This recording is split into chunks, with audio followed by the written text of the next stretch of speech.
방금 읽은 말씀을 가지고 세상 따라 사는 사람, 세상과 다르게 사는 사람이라는 제목으로 하나님의 말씀 함께 은혜 나누도록 하겠습니다. 어떤 7살 난 소년이 어느 날 3살짜리 사촌 동생의 죽음의 소식을 듣게 됩니다. 이 아이가 엄마에게 묻습니다. 엄마, 이제 내 사촌은 어디 있어요? 그러자 무신론자였고 하나님을 믿지 않던 이 엄마는 내 사촌은 천국에 갔지, 이런 뻔한 대답을 해줄 수가 없었습니다. 그래서 오늘날 세속적인 관점에 따라서 이렇게 말했습니다. 내 사촌은 흙으로 돌아갔어. 우리도 다 거기서 왔단다. 죽음은 사실 그렇게 큰일이 아니야. 거대한 자연의 흐름의 일부일 뿐이야. 그러니까 내년 봄에 흙에서 새로운 꽃이 피어나는 건 내 사촌의 생명이 꽃의 그름이 되어줘서 그런 거란다. 이렇게 대답을 해줬습니다. 그러자 7살짜리 소년이 엄마, 나는 내 사촌이 거름이 되는 게 싫어, 이렇게 외치고는 뛰쳐나가 버렸다고 합니다. 팀 켈러 목사님의 답이 되는 기독교라는 책에 나온 이야기입니다. 그렇습니다. 7살짜리 어린아이조차도 느끼는 것, 인간이 극복할 수 없는 가장 절망적인 소식이 있다면 그것은 바로 죽음의 문제입니다. 그리고 세속적인 관점은 결코 죄와 사망의 권세로부터 온 이 죽음과 고통의 문제에 대하여 답을 주지 못한다라는 것입니다. 그런데 더 안타까운 것은 매 주일마다 작은 부활절로서 살아계신 주님을 예배한다는 그런 우리 그리스도인들조차도 세속적인 관점에 따라 살면서 세상의 조건과 환경이 가져다주는 그런 근심과 걱정과 절망과 두려움, 무기력감 속에 오늘을 살아가는 사람들이 너무나 많다라는 것입니다. 즉, 죽음의 권세를 깨뜨리신 부활하신 주 예수님을 믿는다 하면서도 여전히 세상과 똑같은 관점으로 세상과 똑같이 걱정하고 염려하고 두려워하는 삶을 우리도 똑같이 살면서 실망하고 있다라는 것이죠. 근데 오늘 본문은 이 세상의 방식으로 자기 영광을 추구하는 사람과 그리고 그 반대의 삶, 즉 세상의 조류를 거부하고 다르게 사는 삶의 가치가 무엇인지를 보여주는 그런 사람들을 대조해서 보여주고 있습니다. 오늘 본문 사도행전 12장의 결론이 되는 말씀이기도 한데요. 본문 23절에서 25절의 말씀을 우리가 함께 읽어보도록 하겠습니다. 헤롯이 영광을 하나님께 돌리지 아니하므로 주의 사자가 고치니 벌레에게 먹혀 죽으니라. 하나님의 말씀은 흥황하여 더하더라.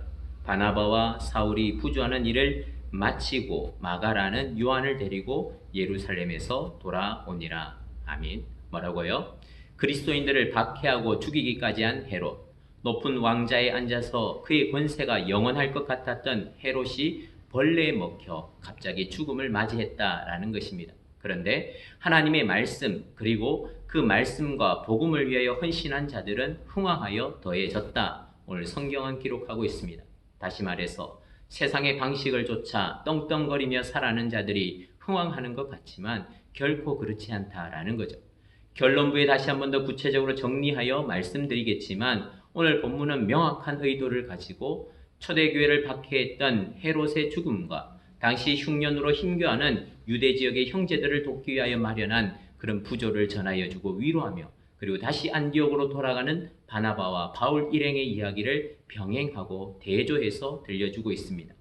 당장에 보기에는 헤롯의 권세가 대단한 것 같고 그에 비하여 부조를 전하고 돌아가는 바나바와 바울 일행의 모습은 초라해 보이지만 그러나 이것이야말로 진정 하나님이 기억하시는 삶이며 승리하는 삶이고 복된 인생이다라는 것입니다. 그렇습니다. 사도 바울이 고린도후서 6장 10절에서 고백하고 증언하는 것처럼 우리 부활하신 주님을 믿는 사람들은 근심하는 자 같으나 항상 기뻐하고 가난한 자 같으나 많은 사람을 부유하게 하고 아무것도 없는 자 같으나 모든 것을 가진 그런 복된 인생 살아갈 수가 있는 것입니다. 여러분 믿으십니까? 아멘. 그렇다면 세상에서 진정 복된 인생을 살아가기 위하여 부활하신 주님을 믿는 우리들 어떻게 살아가야 할까요? 가장 먼저 살아계신 하나님이 오늘도 역사의 주관자이심을 믿어야 합니다. 역사는 살아계신 하나님의 손에 있습니다. 이 세상 권력을 잡은 자가 역사의 주관자처럼 보이지만 그렇지 않습니다. 여러분의 직장 상사도 어떤 갑을 관계 속에서 여러분을 괴롭게 하는 사람도 역사의 주관자가 될 수 없습니다. 하나님이 훅 바람 한번 불면 날아가는 피조물에 불과하다라는 것을 기억하시기 바랍니다. 오늘 본문 23절에서 성경은 이렇게 말씀하고 있습니다. 한 번 더 읽도록 하겠습니다. 헤롯이 영광을 하나님께 돌리지 아니하므로 주의 사자가 곧 친히 벌레에게 먹혀 죽으니라. 아멘. 헤롯이 벌레에게 먹혀 죽으니라. 당시 로마의 역사가인 요세푸스의 유대 고대사에 따르면 헤롯이 5일 동안이나 극심한 복통에 시달리다가 죽었다라고 그렇게 전하고 있습니다. 여러분, 헤롯의 권세가 이렇게 허무하게 무너질 거라고 과연 누가 상상이나 할 수 있었겠습니까? 우리가 코로나19로 인하여 2달이 훌쩍 지나 다시 사도행전 강해로 돌아왔습니다만, 지난번에 말씀드린 것처럼 여기 본문에 등장하는 헤롯은 예수님이 태어날 당시 베들레헴 인근의 아기들을 몰살시키면서까지 예수님을 죽이고자 했던 헤롯 대왕의 손자였습니다. 그리고 세례 요한의 목을 베고 빌라도와 더불어 예수님을 신문하기도 했던 헤롯 안티파스의 조카인 헤롯 아그리파 1세이죠. 역사가들의 말에 의하면 이 헤롯 아그리파는 아버지가 일찍 죽음을 맞자 어머니 버니게와 함께 로마로 건너가 살았습니다. 한편 헤롯 대왕의 영토는 그의 사후에 세 아들들에게 나뉘어 물려주게 되어졌는데, 세월이 흘러 아그리파와 절친한 사이였던 가이우스 칼리굴라가 로마 황제에 오르면서 헤롯 아그리파 1세는 왕이라는 칭호를 얻고 삼촌 헤롯 빌립의 영지를 빼앗아 다스리게 됩니다. 그리고 2년이 지나 헤롯 안티파스가 축출당하고 그 자리마저 헤롯 아그리파가 차지를 했죠.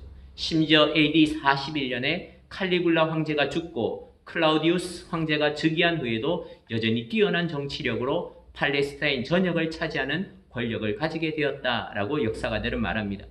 자신의 삼촌들을 다 축출했을 뿐 아니라 헤롯 아그리파가 다스렸던 그 영토가 그의 할아버지 헤롯 대왕 때보다 훨씬 더 크고 넓었다라고 합니다. 헤롯은 이처럼 권력을 차지하기 위하여 끊임없이 위로는 로마 권력자들에게 줄을 대고 아첨하고 뇌물을 갖다 바쳤습니다. 그리고 아래로는 바리새파 전통을 철저히 옹호하는 친유대교 정책을 폈습니다. 그리고 그 일환으로 사도 야고보를 처형하고 베드로를 잡아들이는 등 기독교 박해를 자행했죠. 그의 이런 행동은 사실 기독교에 대한 이해나 반감 때문이 아니라 자신의 권력을 강화하기 위한 정책 가운데 하나였을 뿐입니다. 이처럼 승승장구하는 인생, 무소불위의 권력이 끝나지 않을 것 같았던 헤롯. 그런데 성경은 그런 헤롯의 권력이 한순간에 날아갔다 그렇게 기록해주고 있습니다. 헤롯이 벌레에 먹혀 죽으니라. 하지만 안타깝게도 오늘 부활의 주님을 믿는 우리들도 이런 힘과 권력을 얻기 위하여 몸부림치며 살아가고 있습니다. 마치 헤롯처럼 세상 따라 살아가는 것이죠. 힘을 가지면 돈도 명예도 따라온다는 생각에 우리는 남보다 더 우위에 서기 위하여 밤낮으로 일하고 남보다 더 우위에 서기 위하여 기를 쓰고 아이들을 공부시킵니다. 힘을 가지려고 하는 것이죠. 성공지상주의로 그렇게 살아갑니다. 그런데 여러분, 과연 그것이 돈과 명예와 권력이라는 그것들이 우리 인생에서 우리가 평생 믿고 의지할 만한 그런 것들이 될 수가 있겠습니까? 우스갯소리인데요. 30, 40대까지만 해도 더 배웠느냐 못 배웠느냐, 더 가졌느냐 못 가졌느냐가 중요하고 돈과 명예와 권력을 추구하면서 사회적 성공을 위하여 발부둥치며 달려가죠. 처자식을 먹여 살리기 위하여, 다가오는 노년을 준비하기 위하여 이 모든 것들이 너무나 크고 중요하게 느껴질 수밖에 없습니다. 그런데 50대가 되면 지식의 평준화가 일어납니다. 명문대를 졸업한 사람이나 초등학교밖에 다니지 못한 사람이나 아는 게 다 거기입니다. 학교에서 배운 지식보다도 삶의 역경을 통하여 체득한 지혜가 더 빛이 나게 되어지죠. 60대가 되면 외모의 평준화가 일어납니다. 미스 코리아 출신이든 혹은 식당 아줌마이든 그 얼굴이 다 그 얼굴입니다. 어릴 때 노안이라고 놀림을 받던 사람들이 이제는 동안처럼 여전히 탱탱하고 깎고 당기고 다듬은 얼굴도 똑같이 주름에 덮이게 됩니다. 70대가 되면 건강의 평준화가 옵니다. 누구나 건강을 자랑할 수 없는 나이가 되죠. 감기를 앓다가도 급성 폐혈증으로 떠나시기도 하고, 집안에서 넘어졌는데 엉치뼈가 부러지고 회복되지 않아 평생 누워있다가 떠나시는 분도 있습니다. 80대가 되면 소유의 평준화가 옵니다.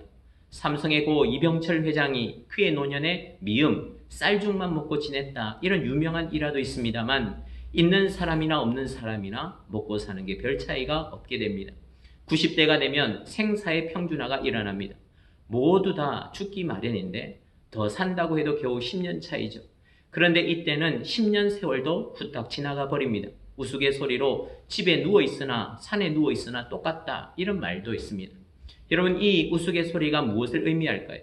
지금 우리들이 평생 믿고 의지할 것이라도 되는 것처럼 여기는 그 모든 것들, 세상 성공과 돈과 명예와 권력이라는 것들은 결국 시간이 지날수록 초라해질 수밖에 없는 것들이고 결국은 허무와 절망뿐이다라는 것입니다. 그러므로 사랑하는 성도 여러분, 우리가 믿고 의지할 수 있는 분, 그분은 역사의 주관자이신 살아계신 주 하나님뿐이십니다. 그분이 우리 역사의 수레바퀴를 돌리고 계십니다. 그러기에 그분만을 의지하셔야 합니다. 헤롯처럼 한순간 허무하게 죽음을 맞이하고 싶지 않다면, 인생의 세월이 가면 갈수록 초라한 인생 살고 싶지 않다면 역사의 주관자 되시는 하나님, 오늘도 살아계셔서 역사하시는 하나님을 신뢰하심으로 주어진 삶 속에 자기가 감당해야 할 십자가를 지고 살아가야 할 줄 믿습니다.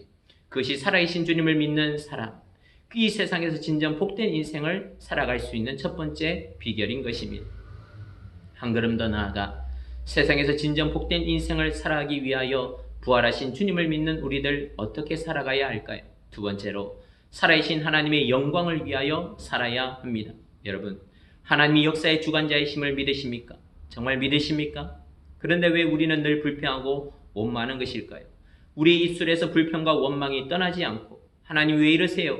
이런 질문을 우리가 갖고 있다라는 것은 실은 하나님께서 역사의 주관자이시다라는 것을 믿지 않고 있다는 반증입니다. 그 이유는 바로 내 뜻대로 되는 것이 가장 좋다고 그렇게 생각하고 나 자신이 인생의 주인이라고 여기는 것입니다. 결국 자신이 역사의 주관자라도 되는 것처럼 착각하는 거죠. 이런 사람들의 특징이 뭐냐? 오직 자신의 영광을 위하여 산다라는 것입니다. 그 대표적인 인물이 바로 오늘 본문에 나오는 헤롯입니다. 다시 한 번 더 본문 23절의 말씀을 우리가 함께 읽도록 하겠습니다. 함께 읽겠습니다. 헤롯이 영광을 하나님께로 돌리지 아니하므로 주의 사자가 곧 친히 벌레에게 먹혀 죽으니라. 아멘. 헤롯이 왜 허무하게 인생을 마감할 수밖에 없었습니까? 그것은 영광을 하나님께 돌리지 않았기 때문이다. 그렇게 성경은 말씀하고 있습니다. 자기 영광을 위하여 산 것입니다. 그렇다면 이것이 헤롯만의 문제이겠습니까? 사실 이것은 예수님을 믿지 않는 사람들만의 문제가 아니라 예수 믿는다고 하는 사람들조차도 하나님의 영광이 아닌 자기 영광을 위하여 살고 있지 않느냐라는 것입니다. 사랑하는 여러분, 사람들은 자신의 영광 위하여 살아가고 있죠. 목사이지만 순간순간 사람의 인정과 칭찬을 받으면 왜 그렇게 기분이 좋은지, 바로 악한 본성이겠지. 겉으로는 그게 아니라고 말하면서도 심지어 하나님이 하셨다고 말은 뻔질나게 하면서 사람들의 인정과 칭찬에 제가 높아질 때마다 그것을 즐기고 있는 제 자신의 모습을 보게 됩니다. 자기 영광을 위하여 살아가는 것, 이것은 헤롯만의 문제가 아니라 우리 모든 인간의 악한 본성이라는 거죠. 헤롯은 자신의 정치적인 소환을 총동원하여 삼촌들에게 분배되었던 땅들을 모두 차지했습니다. 자신의 할아버지 때보다 더 큰 영토를 다스리게 되었고, 그의 입지는 자신의 든든한 후원자였던 로마 황제 칼리굴라가 죽은 뒤에도 흔들리지 않았습니다. 그는 자신이 가진 힘을 이용하여 더 큰 권력을 만들어낼 수 있는 그런 정치적인 수완이 탁월한 자였습니다. 그는 자신보다 더 탁월한 사람은 없다고 생각했고, 또 자신이 원하는 것은 무엇이든지 할 수 있다고 여겼습니다. 그런 헤롯이 이번에 사도 야고보를 잡아 죽이며 이제 베드로마저 잡아서 옥에 가둔 것 역시 지금 자신이 가진 권력을 이용하여 더욱 유대 종교 지도자들의 지지를 이끌어내고 권력을 더 탄탄하게 만들고자 하는 그런 계획 속에 이루어진 사건이었습니다. 6월절 절기에 모여든 유대인들 앞에서 예수님의 수제자, 가장 영향력이 컸던 베드로를 처형한다면 자신의 인기는 더욱 높아질 거라고 여겼습니다. 그런데 결정적인 순간에 베드로가 사라진 것입니다. 파수꾼들을 불러 신문했지만 소용이 없습니다. 하나님의 역사하심을 믿지 않는 그들에게 베드로의 기적적인 탈옥은 설명될 수 있는 것이 아니었습니다. 이미 우리도 본문 앞부분에서 함께 보았습니다만 헤롯은 그야말로 철저하게 방비하며 베드로를 잡아 가두었습니다. 군인 둘을 함께 묶어서 옥에 가두었고, 또 문 밖에도 첫째 파수꾼, 둘째 파수꾼을 두어 지키게 했을 뿐 아니라 이들 4명씩을 4개조로 무려 16명의 군인들이 파수꾼으로 돌아가면서 그야말로 물샐 틈 없이 철저하게 지키게 했습니다. 그런데 어떻게 베드로가 아무도 모르게 사라질 수가 있단 말입니까? 역사의 주관자이신 하나님이 이루신 이 기적적인 사건을 이해할 수 없었던 헤롯, 결국은 그 파수꾼들 모두를 그들 가운데 첩자가 있다고 여겼고, 그래서 그들 모두를 죽여버렸습니다. 하나님의 주권과 그 역사를 이해하지 못하는 사람들은 자신의 이성과 논리로만 그것을 풀려고 합니다. 그들은 소동했죠. 그리고 결코 설명할 수도 이해할 수도 없었습니다. 하나님의 역사하심에는 인간의 이성으로 설명할 수 없는 일들이 얼마든지 일어날 수 있음을 기억하시기 바랍니다. 이렇게 베드로를 죽여 유대 종교 지도자들의 환심과 지지를 이끌어내고 자신의 권력을 더 탄탄하게 만들고자 했던 헤롯의 그 계획은 수포로 돌아갔습니다. 그리고 그는 자신의 뜻한 바를 망쳐버린 파수꾼들을 다 죽여버리고 그는 가이사랴로 떠났습니다. 그렇다면 헤롯이 왜 가이사랴로 갔는가? 본문에는 나와 있지 않지만 로마 역사가인 요세푸스가 기록한 유대 고대사에 따르면 헤롯은 그때 로마 황제 클라우디우스가 영국 원정에서 승리하고 로마로 귀환한 것을 축하하는 축제에 참여하기 위하여 급히 로마로 가야 했기에 항구 도시인 가이사랴에 들렀다라고 말합니다. 즉 그는 아래로 자신의 권력과 또 영광을 더욱 탄탄하게 만들어줄 그런 유대인들의 지지를 이끌어낼 방법이 실패하자 또다시 자신의 든든한 버팀목이 되어줄 로마 황제를 찾아가고자 했던 것입니다. 그는 권력을 가지고 휘둘렀지만 언제나 더 큰 권력을 두려워했고 그래서 더더욱 권력에 목말라 했던 인생입니다. 그런데 그곳 가이사랴에서 로마로 떠날 준비를 하고 있던 이 헤롯에게 두로와 시돈 사람들이 찾아왔습니다. 그들이 왜 헤롯의 노여움을 받게 되었는지 이유를 알 수 없지만 당시 헤롯이 다스리던 곳에서부터 식량과 물자들을 의존하고 살았던 이 두로와 시돈 사람들, 헤롯의 권력에 두려워 떨었고 자신들을 향한 헤롯의 노여움을 풀어야 했던 것입니다. 그들 생각에 헤롯이 로마에 가서 더 큰 권력을 가지고 돌아오는 날에는 자신들이 죽을 목숨이다 이렇게 여겼기에 아마도 더욱 필사적이었을 것 같습니다. 그래서 헤롯의 총애하는 신하였던 블라스도를 통하여서 갖은 방법을 동원한 끝에 드디어 헤롯을 만날 날을 받았습니다. 헤롯이 두로와 시돈에서 온 이 사절단과 백성 앞에 연설하기로 한 것이죠. 헤롯은 자신이 택한 날 수많은 군중들이 모인 원형극장의 무대 위에 올라갔고 은실로 짠 왕복을 입고 단상에 앉아서 백성들에게 연설을 했습니다.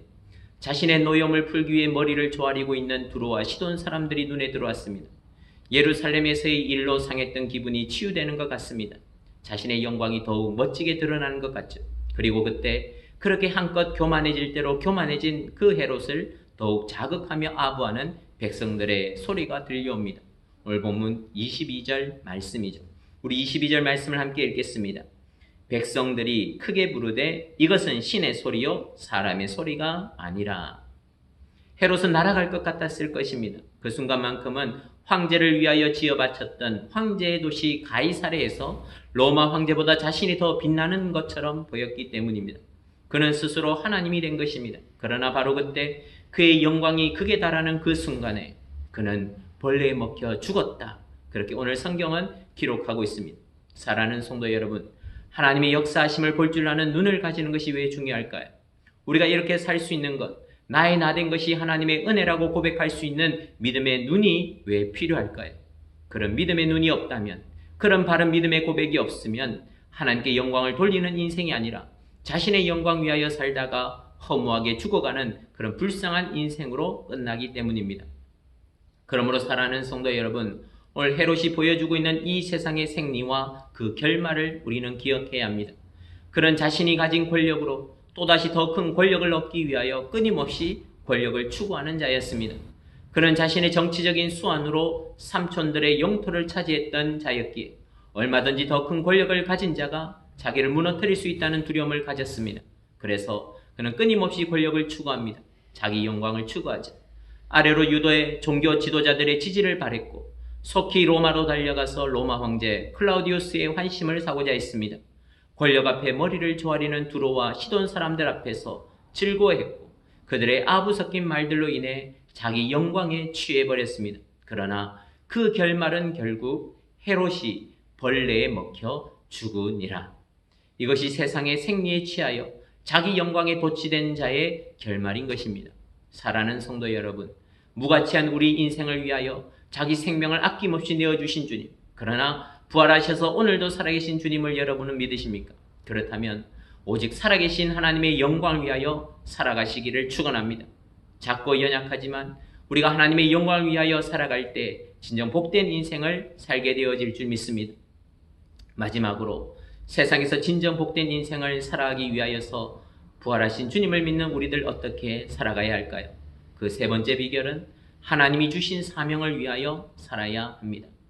하나님이 주신 뭘 위하여 살아야 한다고요? 사명을 위하여 사는 것입니다. 여러분, 자기 영광을 위하여 끊임없이 힘과 권력과 또 사람들의 인정과 칭찬을 추구하면서 성공하고 형통할 것 같지만 그러나 그렇지 않습니다. 오직 하나님의 영광을 위하여 사는 자가 진정 복된 인생을 살 수 있다고 오늘 본문은 말씀하고 있습니다. 오늘 본문 24절 말씀을 함께 읽겠습니다. 시작. 하나님의 말씀은 흥왕하여 더하더라. 한 번 더 읽습니다. 시작. 하나님의 말씀은 흥왕하여 더하더라. 하나님의 말씀은 흥왕하여. 여러분, 이 말씀을 믿으시기를 축원합니다. 마치 생명체와 같이 하나님의 말씀이 더욱 널리 퍼져나가고 믿는 자의 수가 늘어나고 교회들이 성장했다라는 것입니다. 그런데 이 흥왕하는 인생, 복된 인생을 살아가고 있는 사람들의 모습이 어떠했는가? 오늘 본문 25절은 이렇게 기록하고 있습니다. 바나바와 사울이 부조하는 일을 마치고 마가라 하는 요한을 데리고 예루살렘에서 돌아오니라. 아멘. 여러분, 이들의 모습을 보십시오. 헤롯에 비하면 정말 초라해 보이지 않습니까? 헤롯이 누렸던 화려함이라고는 티끌만큼도 없습니다. 화려한 무대와 단상도 없었고 은실로 짠 왕복도 없었습니다. 환호하며 찬사를 보내는 청중들도 없었습니다. 그들은 그저 묵묵히 자신의 사명을 감당하고 섬김의 발걸음을 옮길 뿐이었습니다. 클라우디우스 황제 때 흉년이 들어 살기 힘든 그 유대의 형제들을 돕기 위하여 성도들의 부조를 모아 전달하고 위로한 후에 조용히 다시 돌아가고 있는 그렇게 발걸음을 옮기고 있을 뿐이죠. 하지만 성경은 하나님 주신 이 사명을 감당하는 그 모습이야말로 가장 복되고 아름다운 인생임을 오늘 우리에게 말씀하고 있습니다. 어떻게 하냐고요?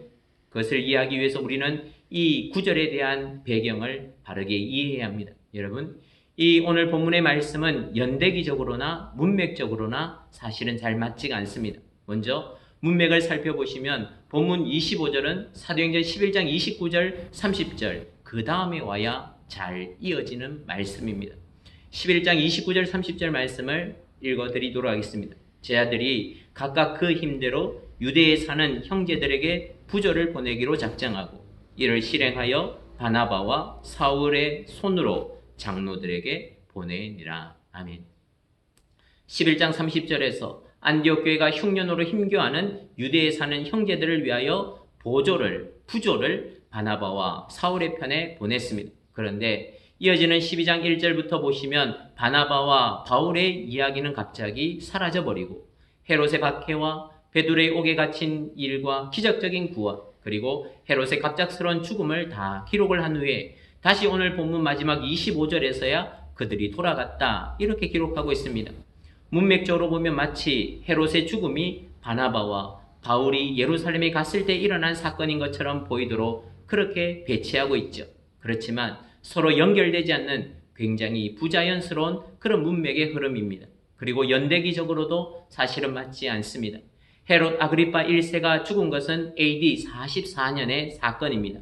그리고 사도행전 11장 28절에 언급된 로마 황제 클라우디우스가 통치할 때 있었던 큰 흉년과 기근, 이것은 총독 디베리오 율리우스 알렉산더가 유대 지역을 다스리던 AD 46년에서 48년의 기간에 있었던 사건입니다.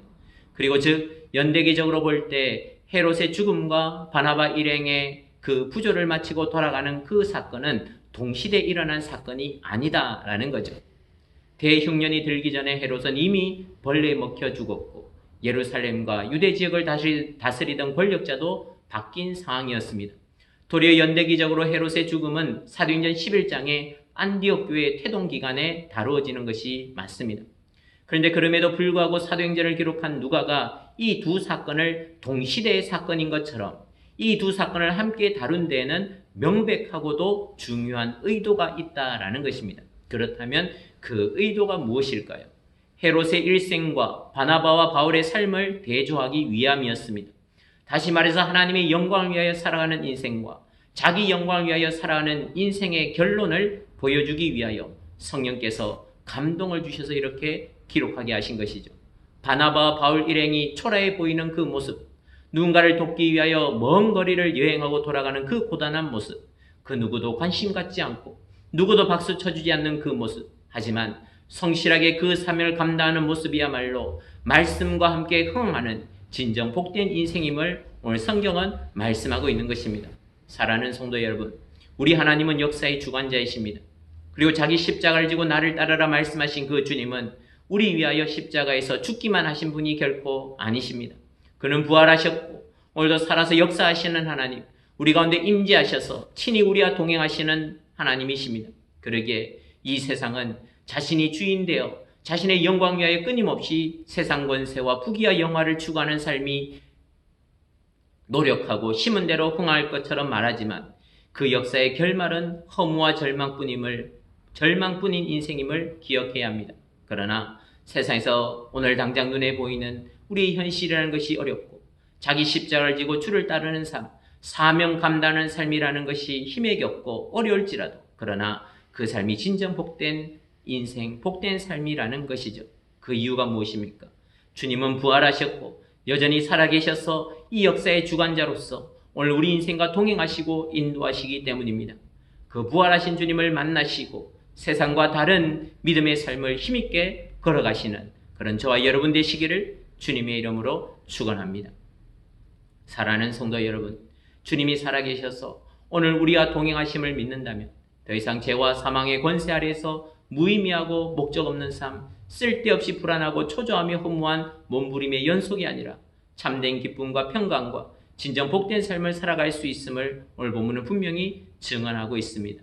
걱정하는 인생에서 감사하는 인생으로, 근심하는 인생에서 기뻐하는 인생으로, 상처받는 인생에서 상처를 치유하는 인생으로, 죽음을 두려워하는 인생에서 부활의 사한 소망을 가진 인생으로, 자기 영광 위하여 몸부림치는 인생에서 하나님의 영광 위하여 자신을 드리는 인생으로 바뀌어지게 되어지는 것, 이것이 바로 살아계신 주님을 믿는 삶인 줄 믿습니다. 오늘 자기 영광을 위하여 살다가 허무와 절망으로 끝나버린 헤롯의 인생이 아니라 고통 중에 있는 자들을 돌아보고 참된 사랑과 진리를 전하는 바나바와 바울의 삶을 살아가는, 그렇게 살아계신 주님과 함께 진정 복된 인생을 살아가는 그런 저와 여러분 되시기를 주님의 이름으로 축원합니다. 기도하겠습니다. 살아계신 하나님 아버지, 오늘도 살아계셔서 우리와 함께 하시는 주여, 그 주님이 살아서 이 역사의 주관자가 되시며 무엇보다도 오늘도 우리와 동행하시는 줄 믿습니다. 이 믿음 안에서 헤롯처럼 자기가 주인 되어 사는 삶, 여전히 세상 권세와 부귀와 영화가 자기 인생을 책임져 줄 것처럼 여기며 그것을 얻기 위하여 몸부림치는 삶이 되지 않게 하여 주옵소서. 가졌다 한들 또다시 무의미와 허무 가운데 놓이고 마는 어리석은 삶, 그래서 가졌느냐 못 가졌느냐 관계없이 똑같이 절망하고 낙심하고 염려 근심케 하는 이 죄와 사망의 권세로부터 온전히 노임을 받게 하여 주옵소서. 근심 떠나가게 하여 주옵소서. 모든 염려 떠나가게 하여 주옵소서. 낙심도 두려움도 떠나가게 하여 주옵소서. 살아계신 주님의 임재와 동행하심으로 인하여 그를 믿고 따르는 우리 믿음의 삶 속에 놀라운 평강이 우리의 마음을 주장하게 하여 주옵소서. 더 이상 세상 속에 상처받고 좌절하고 두려워하고 낙심하는 인생이 아니라 이 놀라운 소식을 전하는 기쁜 인생, 감사가 넘치는 인생, 평강이 넘치는 진정 복된 인생을 살게 하여 주옵소서. 감사드리며 예수님의 이름으로 축복하며 기도하옵나이다. 아멘. 이제는 부활하신 주님, 오늘도 살아서 친히 동행하시는 우리 주 예수 그리스도의 은혜와 이 역사의 주관자가 되시는 하나님 아버지의 크신 사랑하심과 우리 안에 내주하셔서 날마다 말씀을 깨우치고 도우시는 성령의 교통하심이 이제 부활하신 주님, 오늘도 살아계셔서 우리 가운데 임재하시고 친히 동행하시며 우리 역사의 주관자가 되신 것을 믿기에 자기가 주인 되어 자기 영광 위하여 사는 삶이 아니라 하나님의 영광 위하여 자신을 드리며 그 안에서 세상이 줄 수 없는 참된 평안과 기쁨을 누리며 진정 복된 인생 살기를 소원하는 우리 사랑하는 성도들과 특별히 각 가정에서 예배하는 우리 사랑 믿음의 지체들과 이들의 자녀와 이들의 가정과 또 이들의 일터 위에 이제부터 영원토록 함께하여 주시기를 간절히 축원하옵나이다. 나는 아무것도 못합니다. 주님의 능력이 없으면 나는 한순간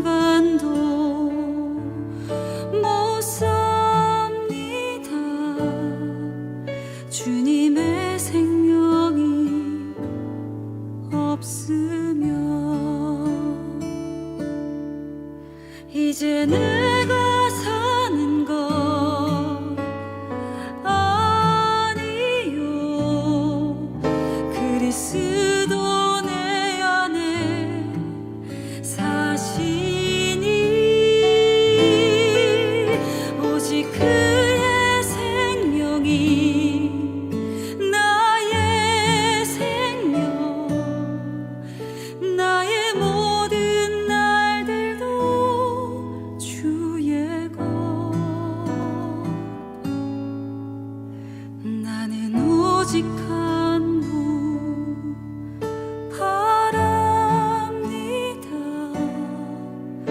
나의 아버지, 나의 구원, 나의 주. 같이 고백하겠습니다. 나는 아무것도 아닙니다. 나는 아무것도 아닙니다. 주님의 사랑이 없으면 나는 아무것도 모릅니다. 주님의 지혜가 없으면 나는 아무것도 못합니다. 나는 아무것도 못합니다. 주님의 능력이 없으면 나는 한순간도 못 삽니다. 주님의 생명이 없으면 이제 내가 사는 것 이제 내가 사는 것 아니요. 그리스도 내 안에 사시니 오직 그의 생명이 나의 생명 나의 모든 날들도 주 이제 내가 사는 것 아니요. 이제 내가 사는 것 아니요. 그리스도 내 안에 사시니 오직 그의 생명이 나의 생명 나의 모든 날들도 주의 것 나는 오직 한 분 바랍니다. 나의 아버지 나의 구원 나의 주